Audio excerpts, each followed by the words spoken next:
Again, thanks for coming over to the party headquarters as we release through the Democratic National Committee and the Pennsylvania Democratic Party and advertisements regarding Governor Romney.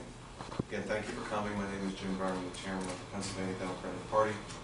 And today in Pennsylvania, in cooperation with the Democratic National Committee, the Pennsylvania Democratic Committee will be launching a series of ads. A 30-second ad in addition to a 4-minute ad, both of which highlight the inconsistencies of Governor Romney. What we're seeing is a course of conduct by a presidential candidate from Massachusetts, which shows diametrically opposite positions on a variety of issues. I could go through each one item by item. I'll list a couple here today. The 4-minute commercial, once we run it, will speak for itself. I count approximately 15 serious flip-flops on a variety of critical issues to the future of this country. Look, I understand there are many different points of view in a diverse nation. No one candidate should be expected to espouse all of those diverse issues. That's the process. You take a position, you stick to it because it's what you believe in, not because it's what you think people want to hear in order to get you elected. Unfortunately, Governor Romney has done the latter. We've seen flip-flops on issues such as the payroll tax, which would allow a typical working family to keep $1,500 more of what it earns each year. At one point, he supported cutting the payroll tax. Now he does not, and he's even ridiculed the president's plan to avoid a middle-class tax hike as nothing more than a little Band-Aid. Last week he admitted he's not at all interested in helping middle-class families keep more of their paychecks. At one point he refused to sign the Grover Norquist pledge never to raise taxes, not a single penny, under any circumstances. He opposed that. Now he has bowed to Tea Party pressure, and he has signed it. At one point he said we should stand back and let Detroit go bankrupt. But after the president led a successful loan that saved more than 1.4 million jobs in the auto industry, Governor Romney tried to take credit for the rescue. Again, these are just a few specific points that I'm sharing with you. In my remarks, both commercials will speak for themselves. What we'd like to show you now, instead of me speaking on behalf of what Governor Romney's inconsistent statements are, we'll let the governor do it for you. We'll roll the 30-second ad, which is going to be airing in Pennsylvania beginning immediately. Bridge, can you run it for us? From the creator of I'm Running for Office for Pete's Sake comes the story of two men trapped in one body, Mitt versus Mitt. I will preserve and protect a woman's right to choose. The right next step is to see Roe v. Wade overturned. Two Mitts willing to say anything. We put together an exchange, and the president's copying that idea. I'm glad to hear that. Obamacare is bad news. See it all at mittbmitt.com. The Democratic National Committee is responsible for the content of this ad.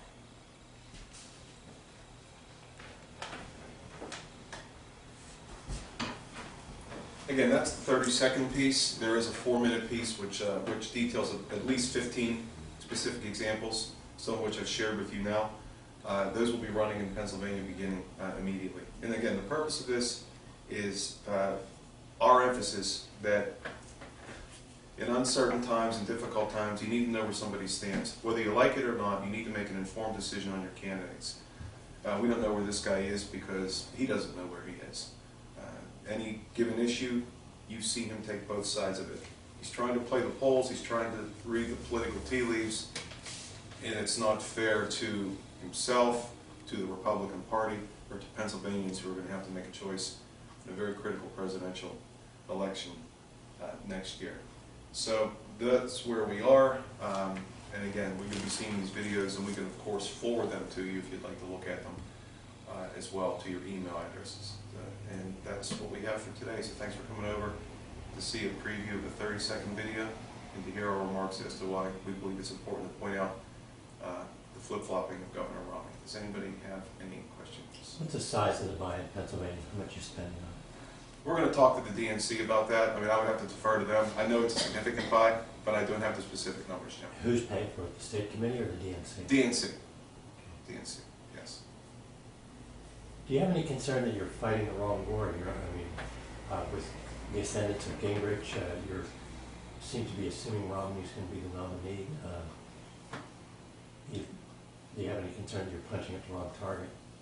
No, our concern is that every single one of the Republican candidates, whether it's Mr. Romney this week or Mr. Gingrich next week or Governor Kane last week, we need to remind the Pennsylvania voters of the inconsistencies with Governor Romney.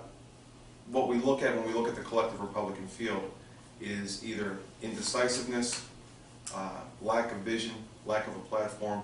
They all collectively appear to be the party of no. They all collectively appear to be about anything but President Obama. I have not seen one platform, I have not seen one plank of any platform of any of the Republican candidates. So we're not swinging at the wrong target here. We're swinging at the right target. The right target is that this is a party right now that has lost its way. They're in a civil war with the Tea Party, and each one of these folks is pandering, flip-flopping, doing what they think they have to do to secure the Republican nomination. At the end of the day, whether it's Mr. Romney, Mr. Gingrich, Governor Kane, Ms. Bachmann, whomever, we're going to be very clear in our message to show Pennsylvanians that all they have stood for is to roll things back to the failed policies of the past. All they've stood for is to oppose everything that this president has tried to do to move the country forward. Just confirming you have one 30-second video and one 4-minute video? Yes, sir, we do. And they're both here. Will the 4-minute video be aired on commercial television, or is that just an internet production? It's an internet production. We're going to start with the 30-second. It's possible at some point it could air, but I don't think it's likely you'll see it on TV time. It'll be available through the internet and through the web pages and Facebook and things like that. Yes. Jim, the president's approval rating is down to 42% in the state.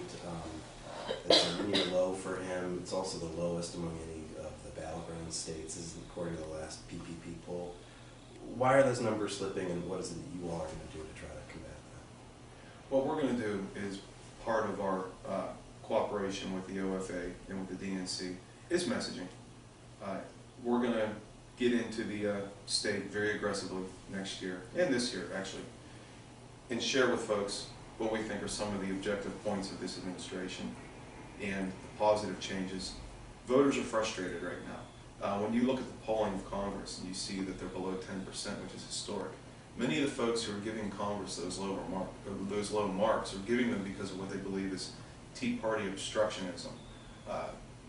Many moderate Republicans have said off the record that they want to reach a deal with the Democrats. Democrats will say on the record that they want to reach a deal with Republicans. I truly believe if John Boehner wasn't having to look over his shoulder, he would have struck a deal with the president on the debt issues in August over around the Gulf in a glass of beer. But there's a man from a moderate Republican district, Hamilton County, down in Cincinnati. I know the area, guys. I mean, I went to law school in Dayton. We were down there all the time for Pirates-Reds games. It's a blue-collar type of area, and that's where he's from. He can't do a deal because he's being held hostage by the Tea Party. So when we talk out there about the middle class and about this jobs bill, and we talk about wanting to protect 99%, and we've been saying this now since the president came out aggressively, we've seen the numbers move. The president's numbers went up 15 points, I believe, when he went after this aggressively. He said, this is what we need to do. This is what we have to get done. Work with us to help the 99%. Work with us to get people back to work. And when you see the other side not pushing back with not even a counter-proposal, just we're against it because he's for it, that is starting to take effect. That is starting to resonate. So we suspect that we're going to see an increase in his numbers next year when we get onto the ground and people are after the new year, focused on this race. These numbers are snapshots of a moving picture. I don't suggest, they may be, some say they're moving down, that might be because of frustration. But when we're getting out there with this type of messaging, we're seeing them go the exact opposite. And we're going to do that next year with DNC, with OFA, the state party, with the 67 county party structures, and those folks on the ground in those counties. We're going to see those numbers change. We have the right message. And what we're going to do is work with everyone to effectively get it out there and communicate it to the voters.